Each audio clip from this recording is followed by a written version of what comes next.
Hello and welcome to Football Talk by the 2 Point Conversion. My name's Dylan Jackson. Today, I'm joined by draft expert for the 2 Point Conversion, Jacob LaQuire. Jacob, how you doing today? Doing well. We're in that kind of gray period, right? The combine's over. Oh, the draft must be right around the corner, right? Nope, about 7 more weeks, but hopefully we'll get some good stuff with free agency coming up. Yeah, no, it's an exciting time. It's kind of the dead period after the combine, which is when a lot of the rumors swirl up. And, a little bit before free agency, we have about a week before the negotiating period opens up. So it's kind of a fun time where there's a lot of different possibilities for things that could happen. We'll kind of start out with some combine talk today. So we have a list of prospects that we kind of want to hit on, just some notables, and we'll start that off with James Pierce, the edge from Tennessee. Now, Pierce kind of has an interesting kind of arc going on here. You know, he started off like beginning of the year, he was a top 3 pick, right? Like that was kind of the trajectory hmm of where his season at Tennessee was going, particularly towards the beginning, right? Charlotte native, he plays really well, racked up a ton of pressures, didn't get as many sacks as you would like to see, but all in all, by the end of the year, mid first round pick about. Uh, Combine happens. He runs a 4.5, 31 reps, a decent, kind of weird, uh, you know, RAS is what he ended up with. I think it was around, I mean, it was a good RAS. It was just like it was a weird profile. Um, there are some character concerns here that James Pierce has had, but I think the really interesting part about James Pierce is he's a premier edge rusher. I think everybody that you talk to is going to have him as a first round grade. It's just the character concerns. We don't really know too much about it. We don't want to speculate on that. But if you look at sort of the leading industry mock drafts, Dane Brugler, Daniel Jeremiah, Mel Kiper, there aren't many at this point that have him in the first round. And if they do, it's at the very end. So I kind of wanted to get your thoughts on James Pierce, his sort of fall. I think there's a lot that's going to go into it. And do you think he'll end up being a first round pick? Well, I think the play warrants that, right? You're right. Going back to the beginning of the season, he wasn't like a top three guy. He was the number one projected guy. Some of those early, like way too early mocks, right? They often don't get things right, but I think having James Pierce that high warranted discussion. He had 10 sacks last year. I think he racked up 7.5 this year. Decent run defender. He has the length, the measurables, everything you really want. His second 40 time was a 4.47, I think. So he cracked that threshold there. But then you're right. Some of the I, I don't want to call them character assassinations because these people your Dane Brugler, your Mel Kiper, they're obviously much more privy when it comes to information than people like us, like amateurs on the outside that don't go to the combine or aren't in these circles here. But I think having him fall all the way out of the first round, not just from like, let's say 8, where we're picking to like 20, but all the way out, I think it signals something. Like there might be something there that when you just look at the football, you're not really seeing. And I think that is the character concerns and whether it's can he be coached or whatever. I think it certainly warrants having the discussion that, hey, he might be around where the Eagles pick, right? And wouldn't they love to get him there to replace Josh Sweat or if they lose him in free agency? But I, I don't know if he's going to be a first rounder at this point.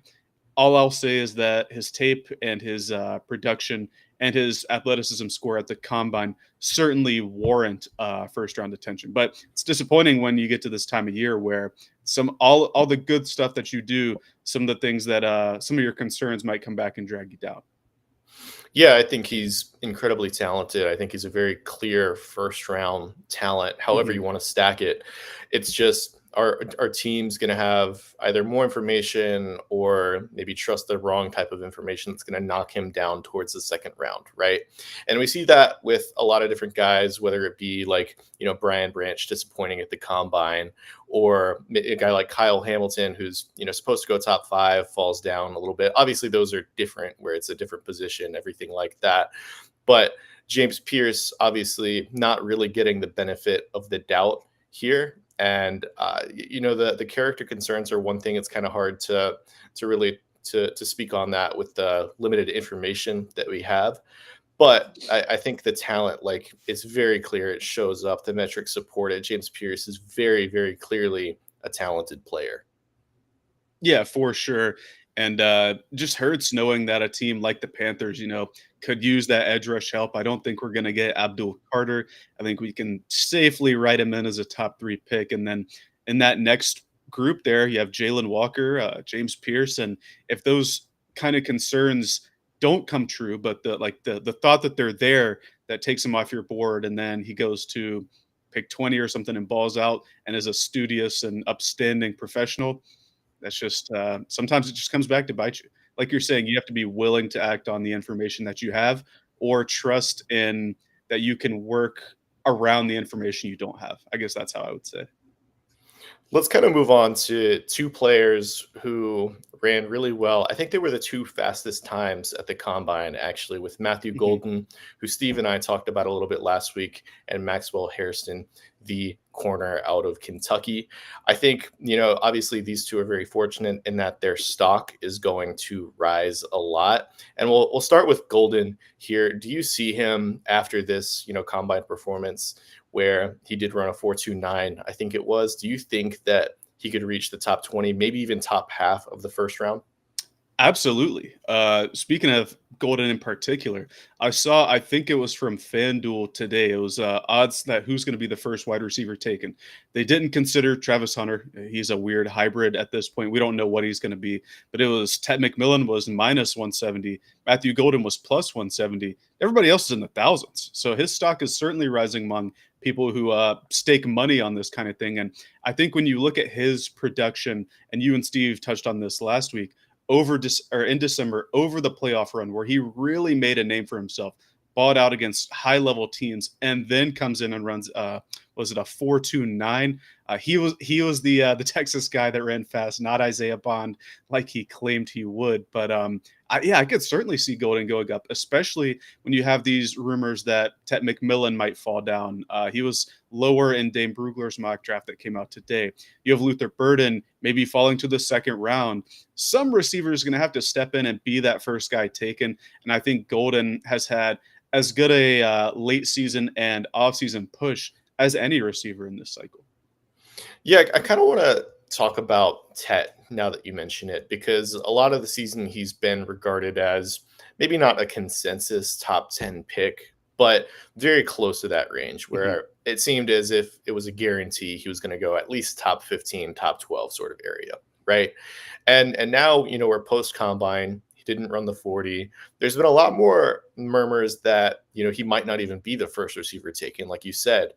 Do you how much stock do you put into, Matthew Golden potentially being wide receiver one taken, or do you think in your mind this is just kind of smoke? Tet will eventually be that guy. I like to think that it's going to be Ted McMillan as the first receiver taken. Again, if Travis Hunter is a full time receiver, it'll probably be him. But I can't see teams disregarding his frame, his ability to win at the catch point, and his ability to convert after the catch for someone his size.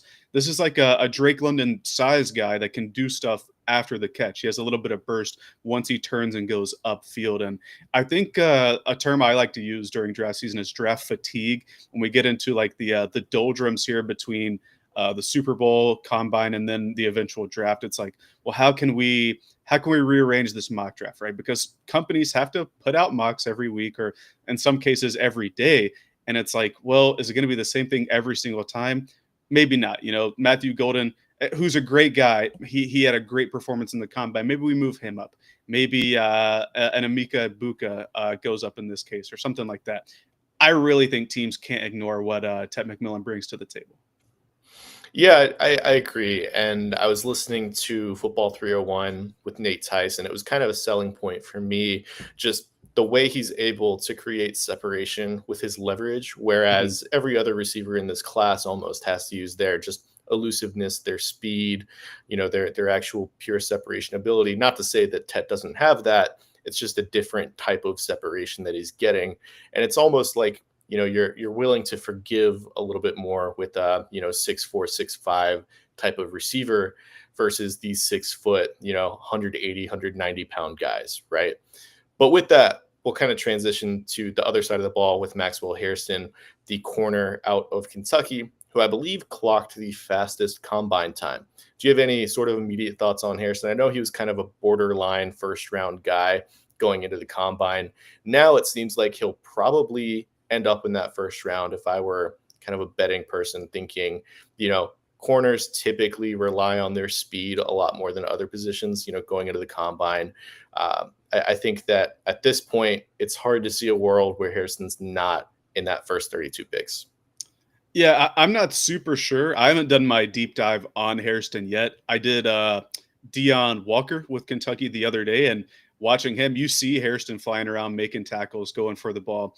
To your point, when it comes to corners and speed, it reminds me a little bit of Emmanuel Forbes a couple years ago, and hopefully he doesn't follow the same career arc where he goes. I think it was 16th overall with Forbes, and now he's on a second team already.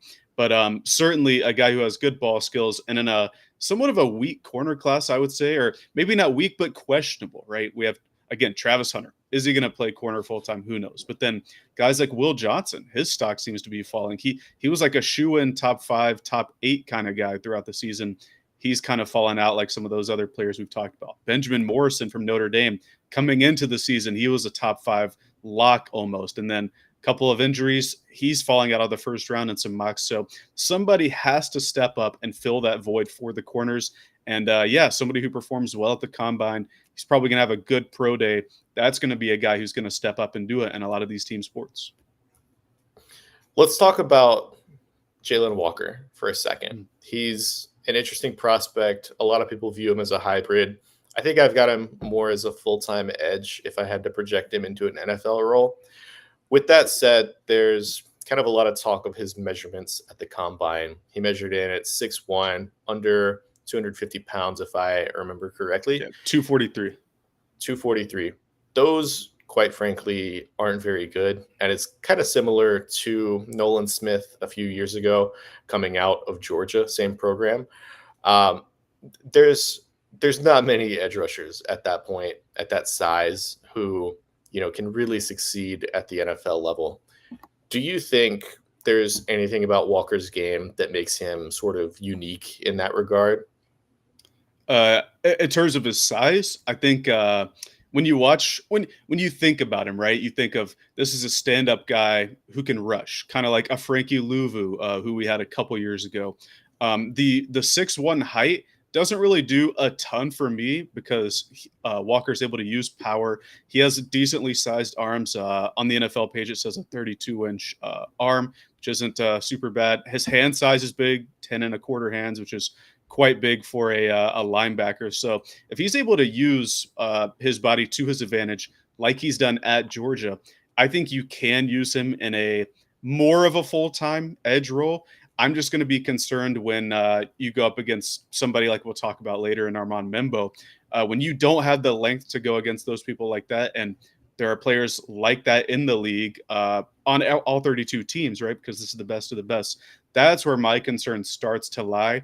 But I think when you talk about a guy like Jalen Walker and you're hoping to take him as high as he's projected, let's say the Panthers at 8 take him, I kind of agree with you. You kind of have to shoehorn him into more of a full-time edge because taking a hybrid player that high doesn't really I don't see the appeal of it, right? If you have a top 10 pick, you want a bona fide guy at that position. And I know he's not the same player as Isaiah Simmons was, but that was his big thing coming out of Clemson. And I believe he also went 8th overall to Arizona and kind of flamed out there. Hassan Reddick was another hybrid guy. Didn't really work out there. Jamin Davis with Washington, another Washington first-round pick during the Ron Rivera era that's no longer with the team. I think if you're taking someone that high, you need to make him a full-time edge. And then the question is going to be is how is he going to adjust to his lack of length against those high-end NFL tackles? Yeah, I think Hassan Reddick is probably the comparison you would want Jalen Walker to become at the NFL level. Maybe not so much at the beginning of Hassan Reddick's career because a lot of people forget that he wasn't really a factor for the Cardinals early on. And he really didn't become a factor until he played for Carolina and then the Eagles shortly after that. So I think with Jalen Walker, that's kind of what you're hoping for in terms of just the skill set that he can develop a full array of pass rushing moves. But like you said, he has the power, he has the bend, he has the physical tools to help him get to that point. For me, he just looks like almost like a game wrecker. Just, he gets to the quarterback any means necessary. The game against Texas, I believe it was, going Mhm. against, Kelvin Banks, Cam Williams on the other side, where, those are two guys who are going to be drafted at least on day two this year. Kelvin Banks being a first round pick, most likely. I think, you can see the projection not only against those teams, but just really any single game that Jalen Walker played this year. It's like he's coming off the edge, he's making an impact. For me, he seemed like at least the most like the second, best edge rusher in this class, only behind Abdul Carter, having, deep dive into that film. I think that Jalen Walker is a very, very special player. It's just, you know, a lot of teams, and this is a, I guess, larger discussion, they have certain benchmarks that players Yeah. have to hit at, height, weight, arm length, that sort of thing. Jalen Walker, I believe it was Dane Brugler that posted it. I think he's second percentile in Yeah. height and very similar in terms of arm length as well. So it's just going to be a question of, okay, how many teams are willing to, take a player like that despite the length concerns? Because end of day, he's going to have to go against 6'5", 6'6" tackles that outweigh him by almost 100 pounds. Yeah, and I think the thing I would caution with a guy like Jalen Walker with those measurables this year at Georgia, and that Texas game was incredible. I think he had 3 sacks in that game. I'm not a big Quinn Ewers believer, so I have to take a No, little bit away from that from Jalen Walker there. But with that, he played behind I think two D like interior D linemen that I think will get drafted in Stackhouse and Warren Brinson and both are Michael great players. Williams. Yeah, I would love Stackhouse or Brinson for that matter to work as our nose, maybe one of our nose tackle players down the line. Michael Williams, who another guy who could be a first rounder, and then you look at Hassan Reddick's career arc. Once he made it to Carolina, he had Brian Burns on the other side. When he made it to Philly, he had quite a deep D line that he was able to work with. I think that's one of the things we need to look at with Jalen Walker is that a lot of the times where he was getting after, especially Quinn Ewers in that game, it wasn't necessarily one-on-one on the outside, although he did win those. It was, let me shoot the B gap here. Let me rush behind Michael Williams. I think if you're able to work Jalen Walker into that kind of role, and this is what kind of leads me away from thinking the Panthers are great for him because we don't have that kind of depth. If you have that kind of depth on your D line where you could start 4 down and put him on the outside, I think he would thrive in something like that. Yeah, I agree. I think if you have, an interior defensive lineman that you can almost, it's almost like he's sort of a chess piece where, Hmm. you can not like, I don't want to throw the Micah Parsons comparison on him because Micah Parsons, the way the Cowboys deployed him, at least under Dan Quinn, was they would just align him over the weakest link of the offensive line. I don't necessarily think that's the case, but I believe that Jalen Walker gives you flexibility to, you know, create all sorts of different pressure looks like how Spagnuolo likes to do with the Chiefs, where you have another versatile piece in your front four, your front seven. That's a mismatch if they're going to come off the edge, if they're going to, if you want them to blitz from an off ball linebacker position, that sort of thing. I think he's just a very, very special player. With that said, we'll move on to kind of another player that impressed at the combine. Not that Jalen Walker did, but Omari and Hampton, who, Hmm. that 40 time was really good. I think it was a 4.44, if I'm not mistaken. He, for his weight, that's just a very impressive time. He was already considered borderline first round pick. Definitely now at this point, looks like he solidified himself as the RB2 in this draft class behind Ashton Genty. What are your thoughts on Hampton as a prospect? I really like Hampton. I'm scrolling through my notes right here to find exactly what I've said about him. He was RB2 for me from the jump. After I was watching stuff, well, yeah, right here I wrote Hampton is as close to a complete running back prospect as there is. If it weren't for the alien named Ashton Genty at the top, Hampton would be my RB1. I think he's incredible. He can catch the ball. He can rush any kind of way you want. Like in between the tackles, outside, he has the agility and burst to do so. And then this combine just further solidified it. I know this is a really deep running back class where both the Ohio State guys have a stake at that RB2. Caleb Johnson from Iowa has a stake at it. I know some people like Cam Scadaboo out of Arizona State, who the Panthers officially met with at the combine. I'm not sure that I would put him in that RB2 discussion, but he's certainly a polarizing player like Matthew Golden, who had a really good performance at the end of the year. But Amarian Hampton stands above the rest of those guys for me.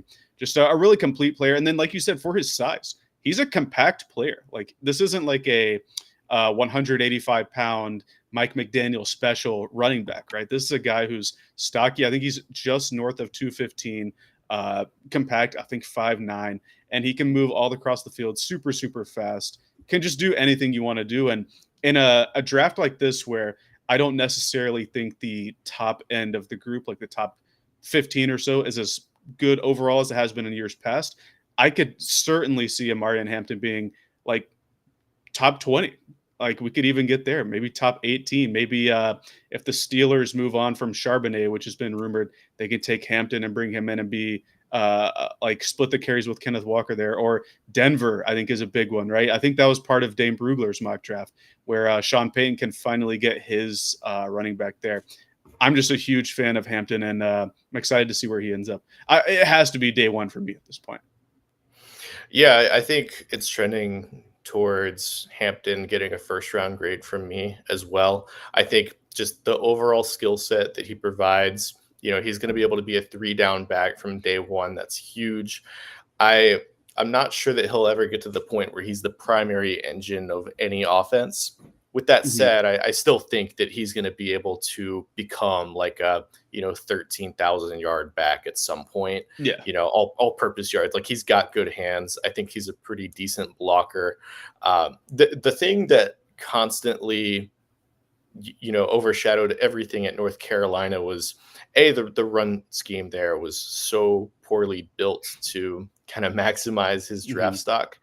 And I mean, that's even he was behind Willie Lampkin, who will likely be an early day 3 pick at guard. He's a really fun player to watch, but I think he was constantly making chunk plays out of nothing. There would be plays where he's handed the ball and there's 2 defenders in his face immediately, and he still gets 5, 6, 7 yards, however it is. I think he's really just an impressive football player. And like you said, if Genty was not in this class, I think Hampton would be talked about, a lot higher. My favorite fit, I think, assuming the Chargers don't re-sign J.K. Dobbins, would be L.A. Behind Herbert. I think he's the perfect back in a Jim Harbaugh type of system.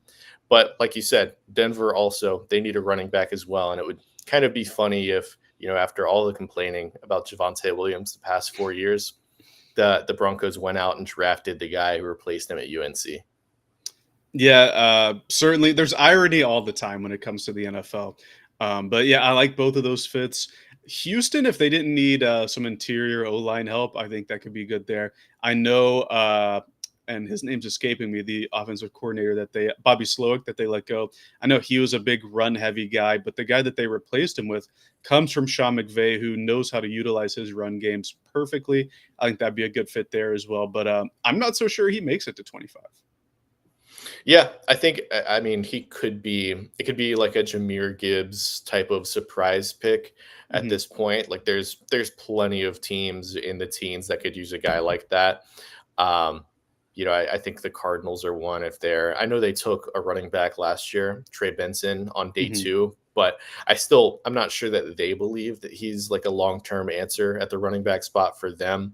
The Bengals, I know they got a lot of production from, I think it was Chase Brown, and he looked really good, but Amarian Hampton's also a completely different type of skill set and is honestly pretty similar to what Joe Mixon was back when he was in Cincinnati as well. With that, we'll get to arguably the biggest, combine performance that we had, and that was Shamar Stewart, who looked pretty incredible on all fronts. Like, he showed speed, he showed strength, he showed, leaping ability, just explosiveness. He's an interesting profile in that he had less than 5 sacks his entire time in college. And now, the physical profile is somebody that, you would want to take first overall. You saw it a few years ago when the Jags convinced themselves to take Trayvon Walker first overall.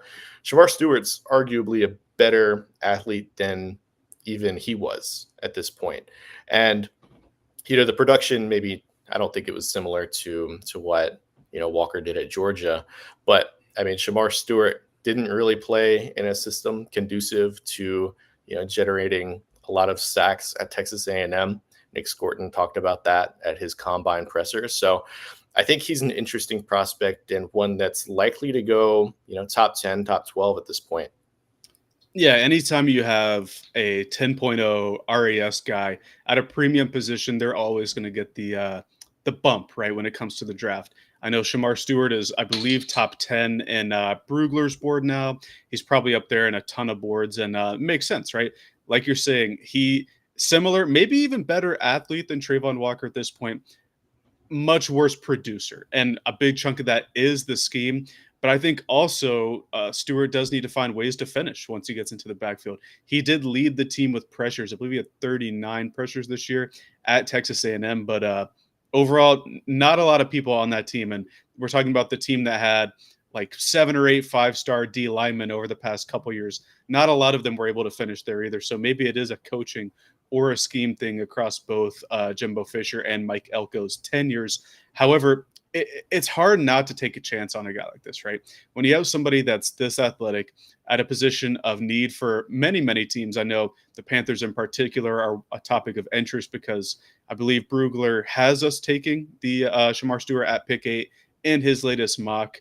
For me, I would like to see a little bit more production, but I can certainly convince myself, and this is from speaking from any kind of a fan of any football team, you can convince yourself that seeing a guy this explosive, this fast, this powerful, this strong, who's able to get into the backfield and create pressure, that this is a guy worth taking high in the draft. And I think at this point, he's going to be a guy that I guess where's Atlanta at 15? Yeah, 15 might be his floor. I think is something where we're looking at with Shamar Stewart.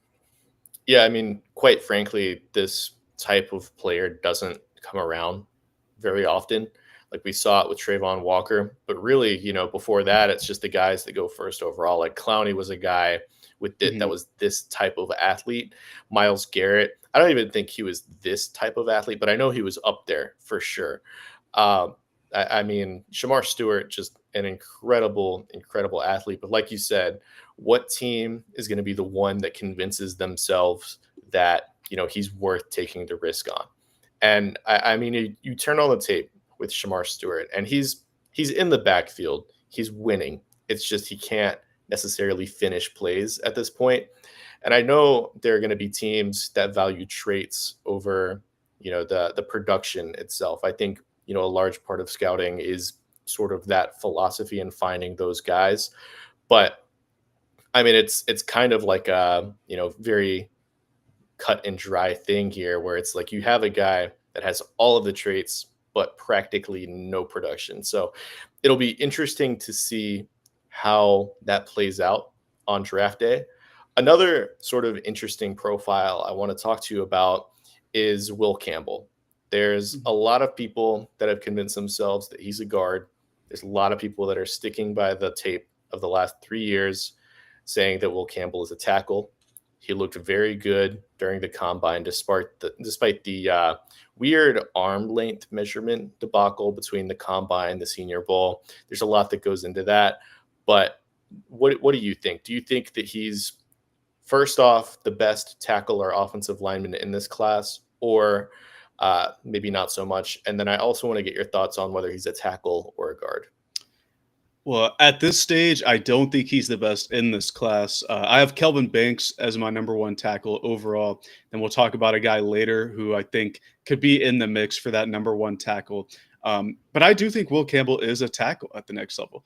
The 3 years of tape on him just didn't disappear. He's been doing this against, and I know that the SEC isn't maybe not the number 1 powerhouse conference that it used to be, given The Big Ten has won back-to-back national championships, but this is SEC athletes that LSU is going against. He's going against guys like Jalen Walker, Jahad Campbell, Nick Scorton, Shamar Stewart. Like these are people who played against Will Campbell this year, and routinely he wins.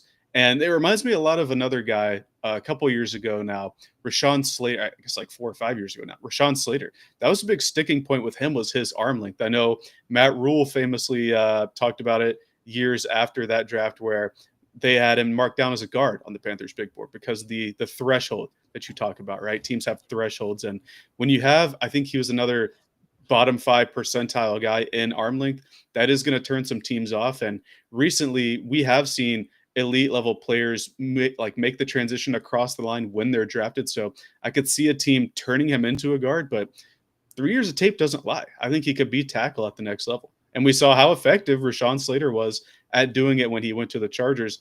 Believe he was second team All Pro as a rookie that year. Yeah, I think Will Campbell's just a really smart football player. I think the 3 years against SEC competition bode well for his success at the NFL level.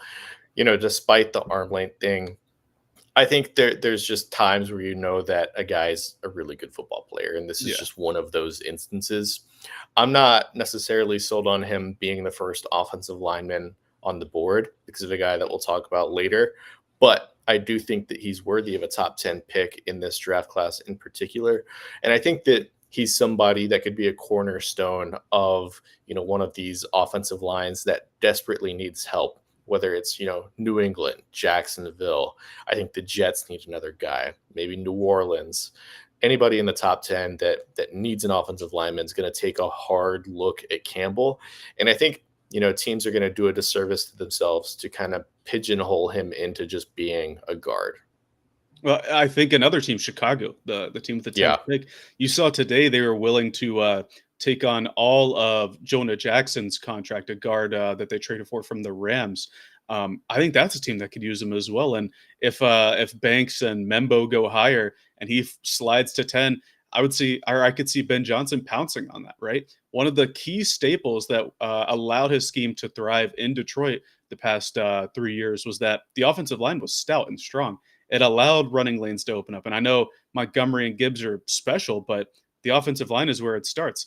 The offensive line was so good, he was doing trick plays with them, right? And so I think that's priority number one for Chicago. I think they would be elated if Will Campbell made it to them, and I could see him running the card in to make that the selection for him. Absolutely. With that, we'll transition to a little bit more free agency talk.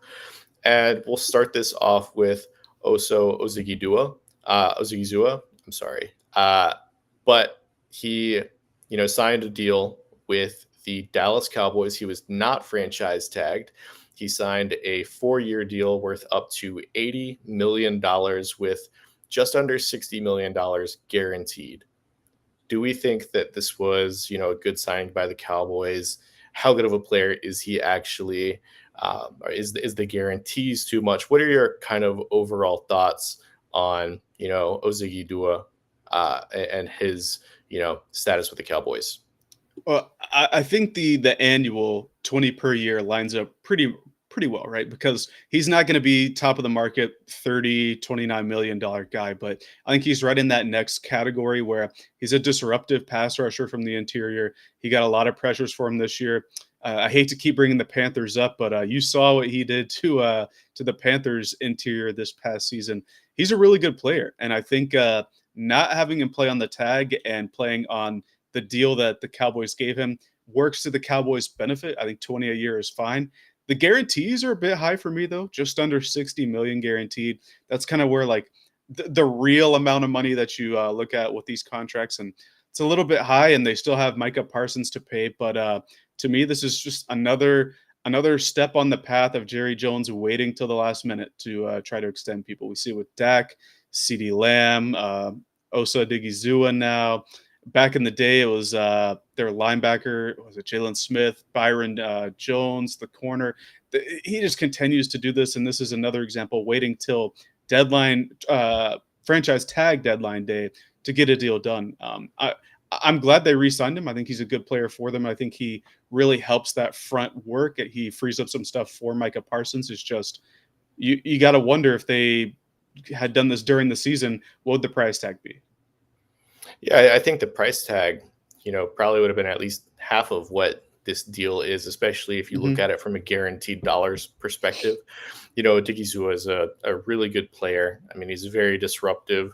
And I think getting interior pass rush help is something that teams have prioritized as of late. I mean, if you look at kind of the top deals, the Christian Wilkins went for, what was it, like $30 million a year last offseason to the Raiders. Hmm. And, Odighizuwa is obviously a little bit less than that, $20 million annually. With that said, it's a guy who, he's young. This was his fourth year in the NFL, but it's still a pretty hefty price for, you're hoping with this contract he plays up to the price tag rather than, Yeah. you know, you're paying him based off of the potential of what he could be here. And I think he's a really good player. I think that, the Cowboys, they've done a really good job in their scouting department getting players like him. But, giving a guy 55, $56 million guaranteed, that's like 3 years of this deal that's guaranteed. And most free agency deals don't work out the way that you would hope that they do. And it's just kind of a bet on Odighizuwa kind of becoming this player that they hope him to be. Granted, I think that, if you build a defensive line based off of this guy, based off of Micah Parsons, and then, you're able to supplement it. I know they have Sam Williams. I know that they drafted a guy last year in the second round. I think that's a pretty good setup that you have and very promising. It's just this deal is a little bit too much for me when, you factor in the guaranteed dollars. Yeah, I think it's serviceable, especially when you look at it that the rest of the defensive line and linebackers, for that matter, are going to be relatively cheap. They're on rookie cost control deals, so unless they're big players on Milton Williams, I kind of like this deal for them overall. It's just the Micah Parsons extension is looming, and is Jerry Jones going to continue to do this again, or are they finally going to get it done? And he's going to make 40 million a year, so we're just waiting on that at this point. Let's talk about the Los Angeles Rams, who made their decision. They decided to, renew the contract of Matthew Stafford. They gave him a raise based off of what was going to be a 25-ish million dollar contract this year. So now he's going to make market value. He's going to stay in LA, and the Rams have, at the very least, a short-term solution at their quarterback position. I think in the end, this was kind of the inevitable, Yeah. solution. It made sense for, all parties involved. I don't think Stafford really wanted to go to the New York Giants or really any other team, maybe the Raiders, but it makes sense from all angles that he would stay in LA. I don't think that they want to go through a hard rebuild, especially with the amount of young talent on rookie contracts that they already have. It just makes sense to pay him, and then maybe they take a quarterback in the second or third round this year, and it's maybe like Jalen Milrow or a Jackson Dart, something like that. See if they can develop behind Stafford in the short term, and then maybe that parlays itself into a starting quarterback in the future. But I think in the meantime, Stafford, staying there, it just makes the most sense. They'll be competitive. They were in the divisional round this past year. I expect them to, sort of get to that level again, depending on who they're able to add this offseason. Yeah, my take on this really is I don't understand how it got to this point. Like Stafford kind of finessed them, right? There was no real plan, in my opinion, after unless they wanted to go get Aaron Rodgers or Sam Darnold, which are less than palatable options, in my opinion. So I think Stafford really worked this well. I think he got up to 50, so doubled his contract, I believe. It was around 25. So worked out well for him and for the Rams because again, if you were banking on maybe let's just say they figured out a way to trade up and get Shador Sanders, right? I'm not sure that a rookie with that talent around or with the team as it's constructed now is the best path forward for them. You talked about how they were in the divisional round.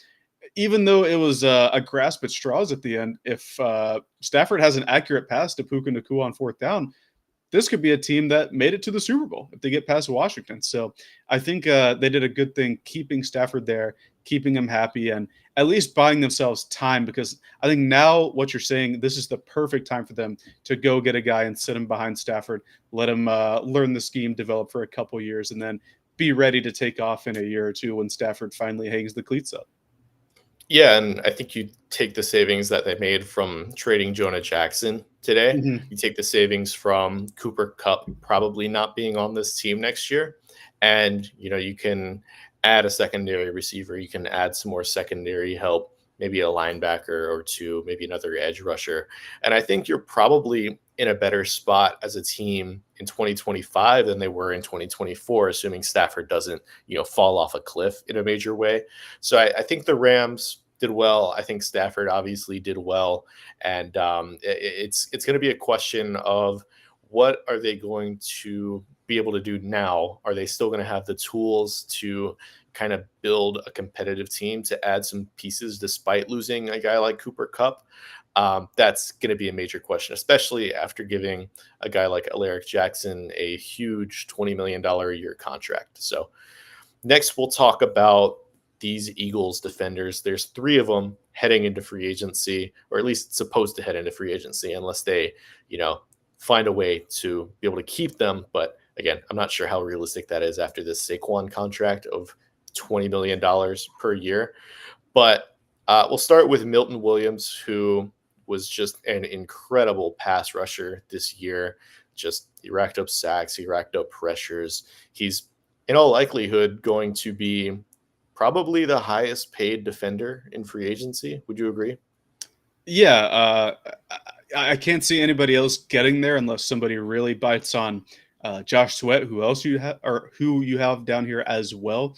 Yeah, just a phenomenal player overall. We think of the Georgia line when it comes to the Eagles, but this Milton Williams was a real force for them in being able to rush the passer from the interior. Big part of what Vic Fangio's scheme. I always mess his name up. Big part of what he likes to do is rush four, right, and then drop seven. Milton Williams was key to that, and I think with this, you can look at his PFF numbers here, and with the Super Bowl bump that Super Bowl winning free agents or Super Bowl players that are retained always get. I think he has to be the highest paid offensive guy in free agency, or defensive. Yeah, Excuse me. yeah, I think especially with this contract that the Cowboys just gave Hmm. Odighizuwa, you're probably going to see him. I think he was the better player in 2024. He'll probably get a little bit more on top of that $20 million AAV.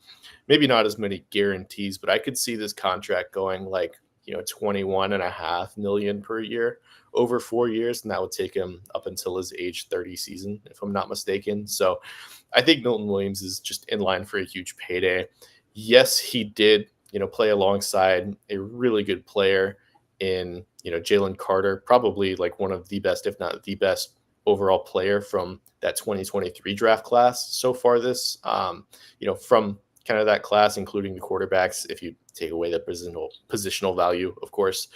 But Milton Williams, really good player.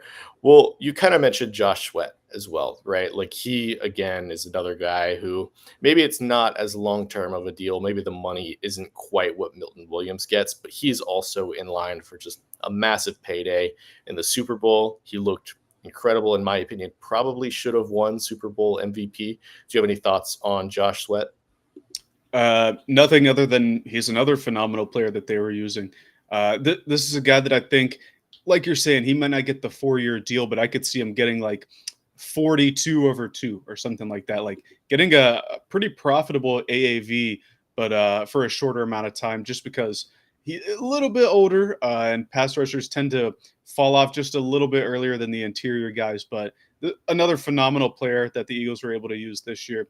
Like you said, he should have gotten the, was it Malcolm Smith who got it in 2013? He should have gotten the Malcolm Smith Award there. But I think you have to give it to Jalen Hurts when the team was so dominant that anybody could have got it. You just got to give it to the QB because that's how it is. But Sweat's certainly in line to get paid. And if I could predict the Eagles to retain any of the three players that we're going to talk about, it would be Josh Sweat. I think he's important to them as an edge rusher coming off the edge. Their next guy up, I know they have Jalix Hunt, who's on his rookie deal, and Nolan Smith really had a good playoff series, but I think Josh Sweat was probably the best all-around edge rusher they had all season. Yeah, if I had to predict a guy that would come back, I think it would be Zach Bond. Maybe not necessarily from an important standpoint, because I think Josh Sweat, like you said, is probably the most important defender that they have as a pending free agency. But I think Zach Bond, excuse me, is going to be the most affordable out of all three, right? With, Sweat and Milton Williams, they play a little bit more premier positions. But in the case of Zach Bond, I think he was an all pro this past year. I think that contract is going to come in a little bit less than those other two guys, right? I think it's going to be more affordable for them to retain him at like, say 13, 14 to $15 million a year versus Josh Sweat or Milton Williams at, 20 plus average annual value. Yeah, his situation reminds me of a linebacker maybe 4 or 5 years ago now, Devondre Campbell, who the Yeah. Packers picked up. They flipped him really. He got dropped by some team. I can't remember what it was, but then he has a phenomenal season with them. I think he signed a 5-year deal with them following that season. I think he was released since. I think he's on the Cardinals now. But Zach Bond's a guy who was a free agent this past offseason.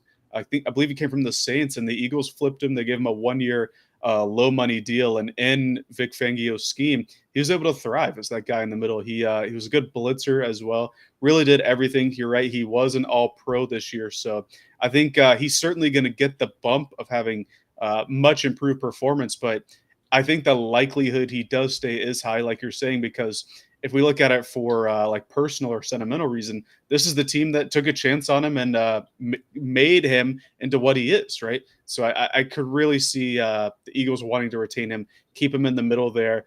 Over the past, like decade, the Eagles have struggled to have the good interior linebacker presence. And if they're able to retain Bond, and if Nakobe Dean bounces back healthy from his injury at the end of the year, that could really be a strength of this unit going forward, especially when they're committing to getting younger across the entire team. We saw them release both Darius Slay and James Bradbury over the past couple of days.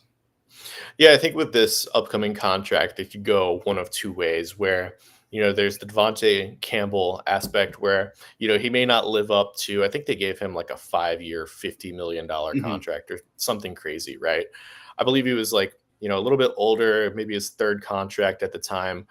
I think kind of the inverse, and maybe if he stays with the Eagles, this is a little bit more likely, is the Demario Davis route where, he ages a little bit better. He's used to his, fullest extent. I think that's a real possibility for a guy like Zach Bond, who was truly impactful in every single level for that Eagles defense last year. For sure. Among the three people you all named, Milton Williams, Zach Bond, Josh Sweat, they should be at the top of their respective position groups going into free agency this year. And wouldn't surprise me if each of them paced the market for their positions. Yeah, I agree. All three are going to get paid. I think, Zach Bond about 15-ish million, maybe a little bit less than that. I think Milton will be the highest paid just because, interior defensive linemen who can get after the passer. I think those are incredibly valuable. They don't hit the market every now and then. I think he's going to get, 21, 22. And then I think Josh Sweat will get right at about $20 million per year. But with that, we'll kind of catapult into the most interesting topic, I think, of this podcast. And that's, the question of what's going to happen with this first overall pick, right? And at this point, it really does seem like the talk after the combine has Cam Ward solidly in that first overall pick slot. It's just a question of who's going to be the team to make that selection.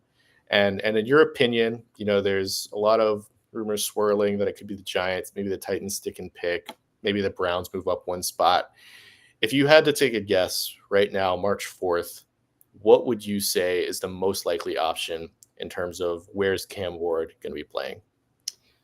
I think he is going to go to New York, where he was there for the Heisman, so he has experience in the city. I guess it's East Rutherford, but I think he's going to end up being a New York Giant. I think they have a better position to trade up. I think they're also more desperate, considering Joe Shane and Brian Dable are still both there. They weren't let go, and I think the where there's smoke, there's fire, and there's been a lot of smoke over the past probably 2 weeks going back now that he is that they're the Giants are favored to trade up for and select Cam Ward on draft night. And if I could go back a couple years ago, There was some smoke about teams trading up to the number one overall pick, and the Panthers were the ones who ended up doing it. And that took place on the Friday before the tampering period of free agency started, which was March 10th. And looking at it this year, that day would be March 7th. So I think if we're gonna hear anything at all about a team trading up for the number one pick for Cam Ward, who, as you can see in these highlights, is just destroying these defenses, it's going to be either this week, so by Friday, or during draft week. I don't think there's going to be much of an in between, because once the pro days start rolling in, you want to be the team with the number one pick, who has the control there, who gets to sit down with them and have dinner after each pro day, that kind of thing. I think the Giants, or whoever it is, but I really think it's going to be the Giants. I think they're going to be the ones who want to get it done this week. Yeah, I think it's most likely to happen this week, right? A lot of teams are trying to figure out their free agency plan, whether they're going to try and sign a quarterback, whether they're going to wait until the NFL draft. And what makes this year so unique is there's really only one or two guys, if you want to include Shedeur Sanders, that could be, a quote unquote franchise quarterback, or somebody that you would be comfortable starting next year, right? Like, you don't want to start like a guy like Jackson Dart, like Jalen Milroe. But if you get one of those two guys, then maybe you're a little bit more sold on it, right? Mhm. Cam Ward is probably the top prize. I think he's your quarterback one. He's my quarterback one. I think that, if you're the Giants, you want to be in a spot to where you can get that guy. You don't have to worry about him falling to you. That would be the most stressful, 20 minutes of your life if you're Joe Shane on draft night and you're just trying, pleading for Cam Ward to fall into your lap. You don't want to be in a spot where he's your only, first round caliber quarterback and he's not there at pick number 3. And I think it's especially pressing for them because they're in a place of desperation. Whereas, Brian Callahan was only hired last year. I think the Titans front office is a little bit impatient, but they just hired a GM as well. It seems like they're going to take things slow. In the second overall pick, Kevin Stefanski seems pretty safe. Andrew Berry seems pretty safe. They're not as desperate. So if you're the New York Giants, it's really Cam Ward or what, like Aaron Rodgers? Like which path would you rather, basically risk your entire NFL career on, right? If you're Brian Dabble, you're not gonna get another shot to be a head coach after this. Same with Joe Shane being a GM, right? So there's really not much upside to just kind of sitting on your hands and waiting for something to happen, waiting for him to fall into your lap. Like, what in your opinion would be an appropriate price tag to move up from the third overall pick to the first overall pick if you're the Tennessee Titans? Kind of what would it be? What would it take for you to have to move off of that first overall pick? Well, in general, like in this year, if I'm the Titans, who would you say? Abdul Carter or Travis Hunter, right? Those would be the guys that you would want to, or Cam Ward, if you want to stay and pick a QB. In general, I think you got to look at some of the past trades, right? The Panthers was from 9-1, and that was 3 1s and 2 2s, I think, or 3 1s, a 2, and DJ Moore, maybe.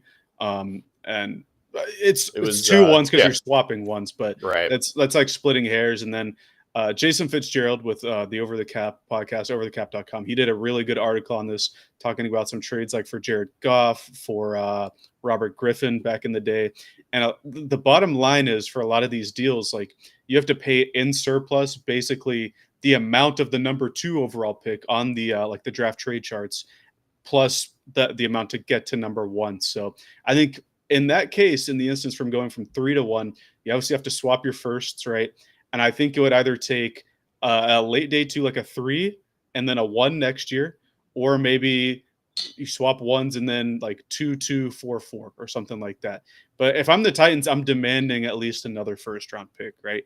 The price, to me, it's not who's going to be there at 1, because it's everybody. It's the fact that you have the full command of the board. You can take any QB you want. You can, if you wanted to trade back out of it, I don't know why you would, but you have that option too. And you really set the tone for the entire draft process. And to me, that's worth, you're going to give me your first this year and next year, and then we'll work out the day 2s and 3s later. But for me, it's got to be 2 1s and we'll say a 3, I think, is what gets it started.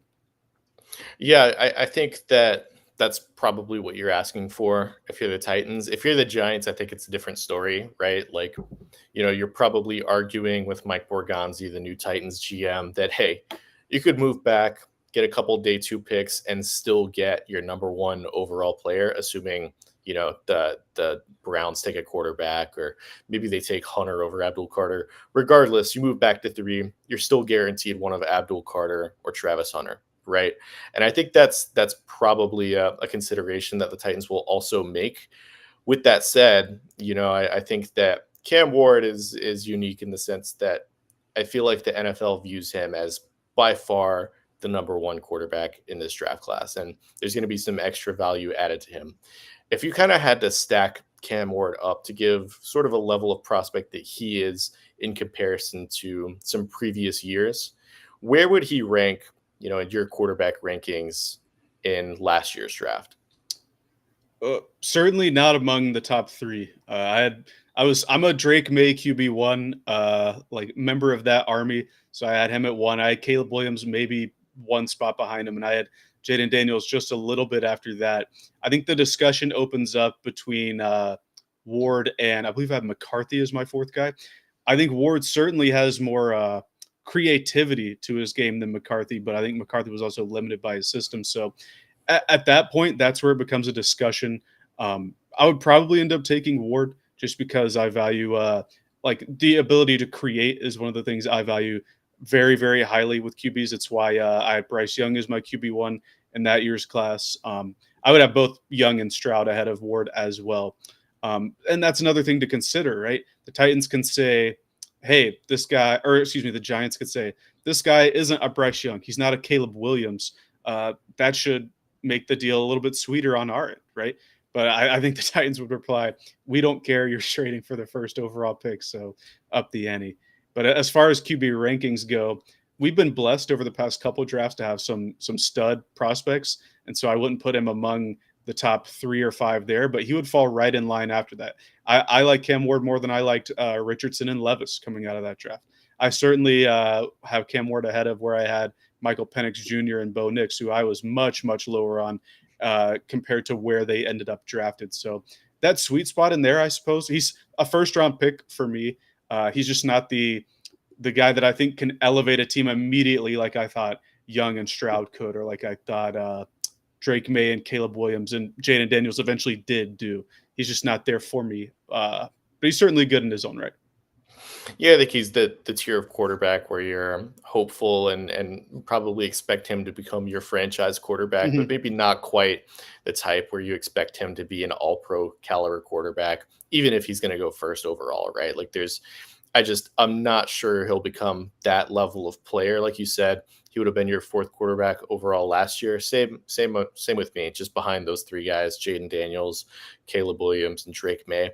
I think Cam Ward's a really good player.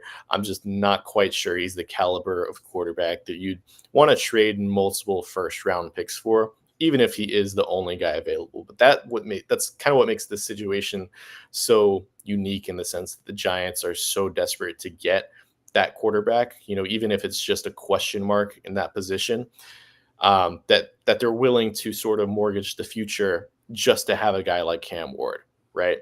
And Mhm. that's saying like they had a chance at JJ McCarthy last year, at Michael Penix, Bo Nix last year.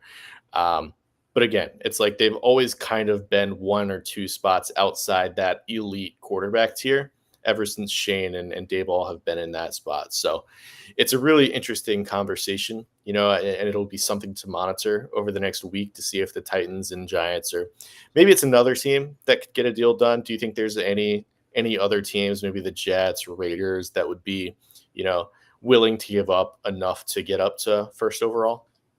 I think the Jets would have consideration.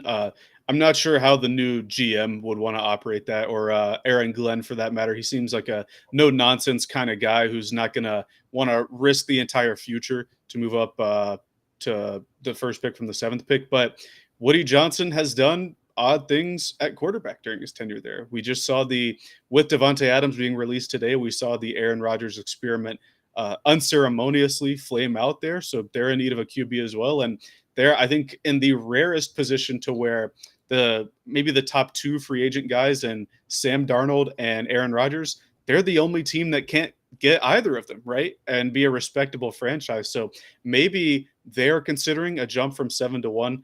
I'm not like you're saying, I'm not super sure that I would be comfortable taking a Shador Sanders or Jackson Dart or even Milrow that high. So maybe they're a team that's like, all right, if Ward's the only one that's worth taking, we have to get up there because let's say the Giants don't trade for him, he's not going to slip past 3. So they would have to get up and leapfrog to get up there. I could see them wanting to do it, but the two New York teams for me are the two to watch. But I really think it's going to be the Giants. I think they're just so desperate that they have to do it. Yeah, it kind of reminds me of the Carolina thing where Hmm. there's just so many people talking about it after the combine for there just not to be smoke there. It was kind of I remember listening to a podcast at the time where, people I can't remember who, I think it was Matt Miller, maybe of now ESPN. I don't think he was with ESPN at that point. He was mentioning how he was tipped off that there was going to be a trade, and he could kind of say things to where, oh, if I was the Panthers, I would take so and so if they traded up to first overall. But he couldn't outwardly say that a trade was Yeah. happening.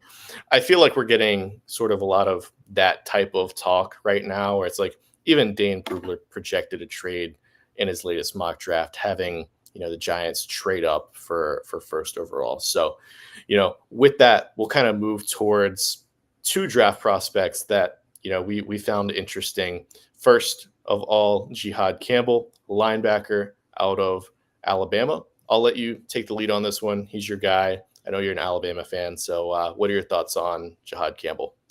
Well, we talked about a guy in Jalen Walker earlier who could be maybe a chess piece in the at the next level in the NFL. Somebody who could stand up or have their hand in the dirt as a pass rusher. And I really think that Campbell is the true hybrid guy, so to speak, in this class between those two.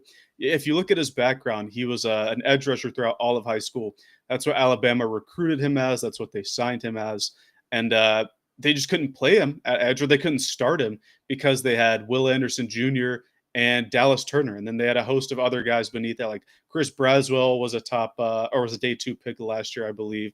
They have a guy in Q Robinson who's going to be drafted this year. He dealt with a lot of injuries. They just had so many outside linebackers that they couldn't play him there, so they moved him to the interior, kind of like how Micah Parsons was used at Penn State and allowed him to thrive there. And I just think he has all the athletic traits that you look for. If we look at his combine measurables, I know Walker didn't measure, so Campbell has a lot of the number ones for linebackers.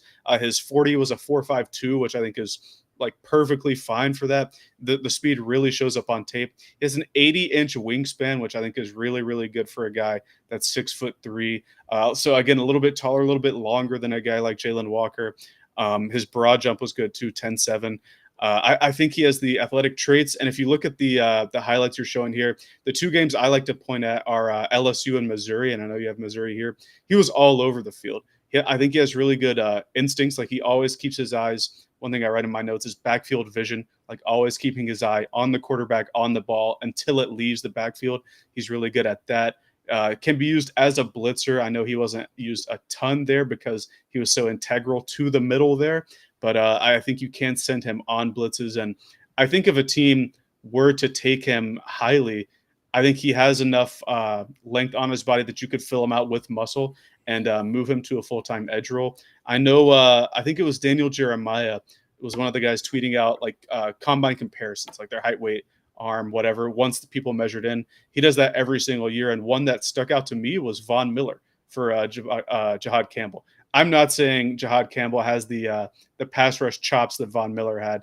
He was the number 2 overall pick for that draft, but very similar measurables. And I think that if utilized correctly, you could use Campbell as not only the true chess piece, excuse me, but as a guy that's primarily a hand in the dirt rusher or an outside backer who stands up and rushes. I just think there's a lot of potential there in his game, and you can see the ball skills there in that clip against Georgia.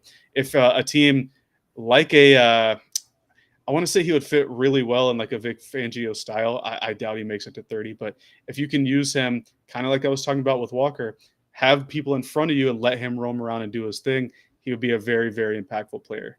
from day one in the NFL.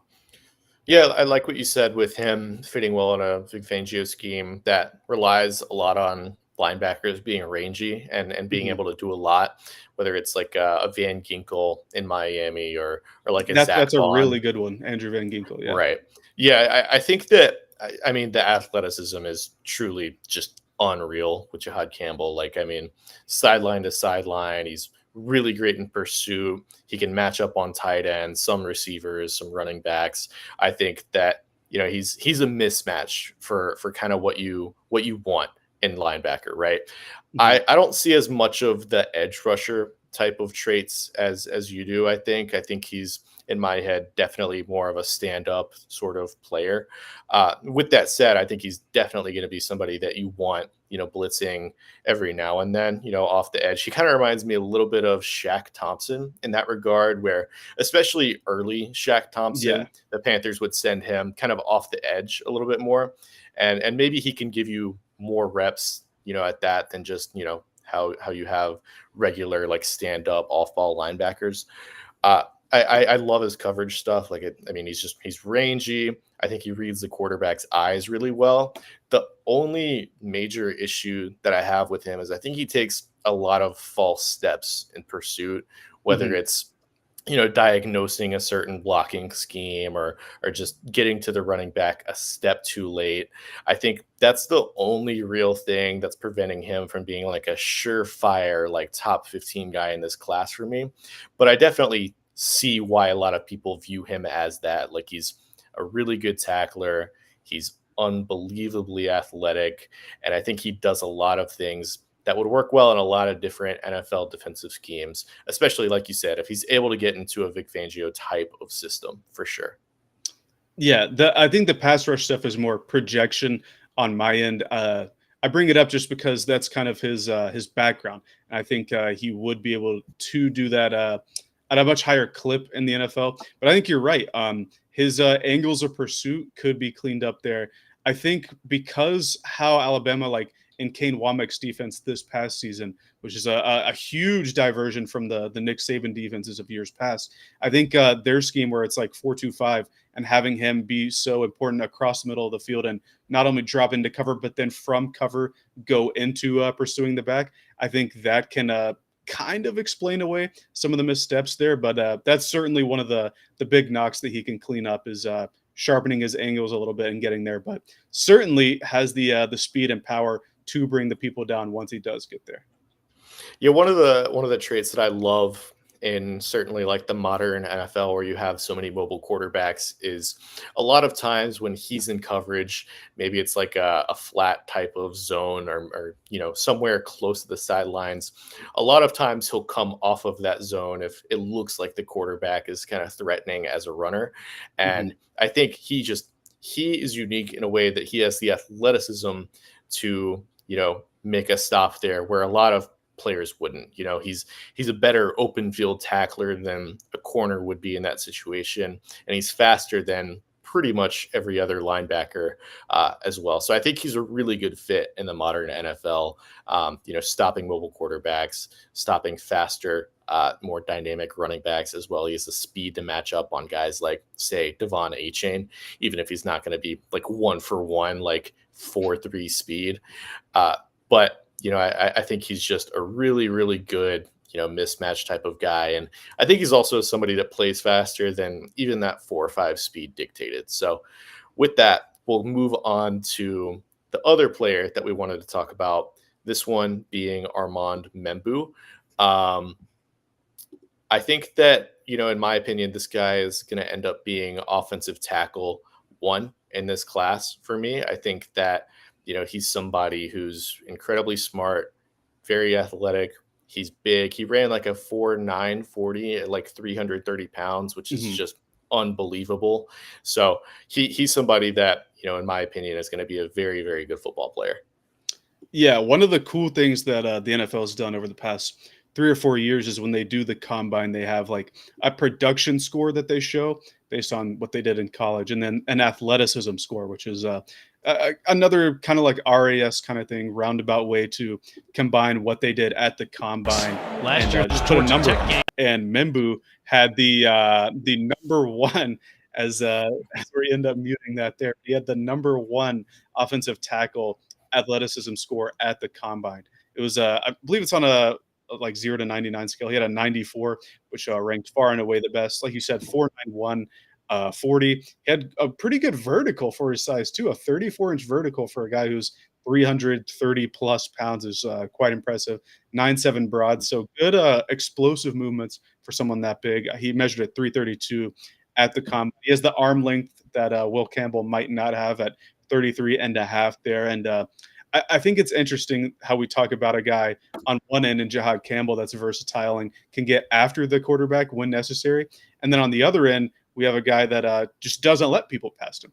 I think the big thing about Membo is he knows how to use his frame. Like some of the knocks I have is that I think he could improve how he uses his arms and his strikes, but he's just so domineering and powerful that sometimes he doesn't need to do that. Like if you look at a lot of the things you're showing here, once he just clamps, like latches on and clamps, it's over because he can just continue to push forward. I think he has a really good anchor, which to me means that his lower body doesn't get driven back quite often. He bends well for his size, I think, as well. And I think overall, if you take how he was at the beginning of the season and look how he was at the end, like I can't remember some of their earlier games, but the South Carolina game is the one I think of at the end where I thought he held up extremely well against guys like Dylan Stewart, who's going to be top 3 to 5 pick in the 2027 draft. Kyle Kennard, who's going to go on day 2 this year. And both of those D tackles that South Carolina has when they stun him, I thought he held up quite well against all of those guys who are premier college level defenders. So I'll let you talk about him, but I really think this is a guy that once he refines his technique a bit, can be unstoppable at the NFL level. Yeah, I think he's somebody who, when I watch him, there's a lot of really good defensive players in this draft class. I think he Mhm. could end up, depending on how you view Travis Hunter, as maybe my highest rated offensive player in this draft class. Like, I think he's that level of tackle. He kind of reminds me of Michael Onwenu with the New England Patriots, how a lot of people sort of projected this guy as a guard just based off of how he moves, how he looks. But he's just incredibly smart. He's very good in the run game. He knows how to just seal the defensive line, try and get, he's very good in like gap scheme running and zone scheme running. Both of those, I think he's very versatile and where he can play. He's somebody that, he's very good at, recovering if he does make a mistake against Mhm. a rusher. I don't think he allowed a single sack last year. He was probably the best offensive lineman in college football last year. If you take who he was going up against, how well he performed, I mean, like it was, like you said, with the South Carolina game, Dylan Stewart, future top 5 pick. Kyle Kennard's going to be a day 2 pick, maybe even second round pick this offseason. And it's like every single week, he went up against Shamar Stewart, against Nick Scorton. He went against, Braden Swinton with LSU, against, I can't remember. I think it's like Savion Williams, or I can't remember his last name, but the other LSU edge rusher. It's just every single week he was going up against a player that's going to get drafted. And he was just unbelievable every step of the way. Really, really consistent. He's got the tools. He's got the production. I think he's going to be a slam dunk pick for anybody that takes him this year. And you brought up Michael Onwenu with the Patriots as somebody he reminds you of. When I was looking at him, particularly in the run game, he reminded me of another 79 that ended up being a top 10 pick a couple years ago with Ike Yeah. Ekwonu. This was a guy that, again, it was the discussion, could he be pushed into guard at the next level? And maybe a bit raw in terms of pass rushing technique, like getting adequate depth on his drops. But in the run game, he's a mauler. I don't think Mimbu is as nasty as Icky was, who would just like run you 30 yards down and pancake you, which I think is a plus for O-line prospects. But certainly a guy like, look at the move. I think it was Dylan Stewart right there, tried to put on the spin move, just stonewalled him. And I think he's really projectable to be like a day 1 starter and be like a solid. I think he played the left side too. He played 3 or 4 of the games I watched. He had like 1 or 2 sparing snaps at left tackle. But if somebody's this good at the right side, you don't really want to move them at the next level, but should be a day one starter, and for good reason. Like, this is another guy with the combine. We talked about guys like Shamar Stewart, who are risers on the other side of the ball. I believe Dane Brugler had Membu going fourth overall to the Patriots in his mock draft today, and he's getting the respect he deserves. And I certainly could see him being the first offensive tackle or offensive lineman in general taken on the draft. You brought up your highest rated offensive players. I have Genty as my highest guy right now.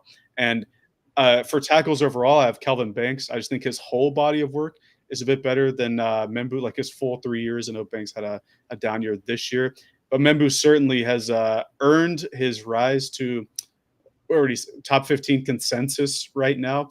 And I think that's where we're going to end up seeing him on draft night. I think as Panthers fans, we'll see him come off the board before we make our pick. Yeah. I think he's just clearly talented. Like you said, I think at this point, he's probably a consensus top 3 tackle, I would say, Yeah. between Banks, Will Campbell, and Membu. I'm interested to see the order at which those guys come off. I think Membu will probably be the first one taken, if I had to guess, just because he's the most versatile. He has the most length. He looks the most like an offensive tackle. But yeah, I mean, this is an 8-minute long highlight reel of just, blocking. And it's very rare that you get an offensive lineman that's able to put that tape together in just really a single year, to be honest with you, because he wasn't really on anybody's radar prior to this year. It's just he was continually dominant at every step of the way for Missouri this year. So, any other thoughts on Armand Membu? Just that he and Luther Burden were like the only bright spots of watching Missouri film this offseason. Other than that, no. All right. So with that, the podcast is coming to an end. And I appreciate you, Jacob, for joining Football Talk by the 2-Point Conversion. Do you have any existing projects that you want to plug? Well, I co-host Perfect Takes, which is every Tuesday and Thursday. It's a Panthers podcast, but during the offseason, we try to get a little more NFL, like first and wide. We took a little hiatus, but we're coming back this Thursday to talk about free agency before we headline draft prospects. But overall, thanks for having me. I'm really enjoying working on the draft guide for 2-Point Conversion this season, and it should be one of the best things you can get your hands on once we release it right before the draft starts. I know I'm not sure of the date, but I know it'll be before then. Yeah, we're aiming for early April with that. Hopefully, we'll get it out as soon as the website launches. But the draft guide, we're excited to kind of launch that to, continue this podcast feed going. We've got a few things kind of in the works for the website. So as soon as it launches, be sure to check that out. We're aiming for March 31st for that. And if you're watching this live on Twitter, on YouTube, be sure to follow, subscribe. It's the early stages of this website. So any support is appreciated. And with that, we will catch you in the next one. I'll be back with Steve on Thursday with the next episode with a free agency preview. So, thank you, Jacob. And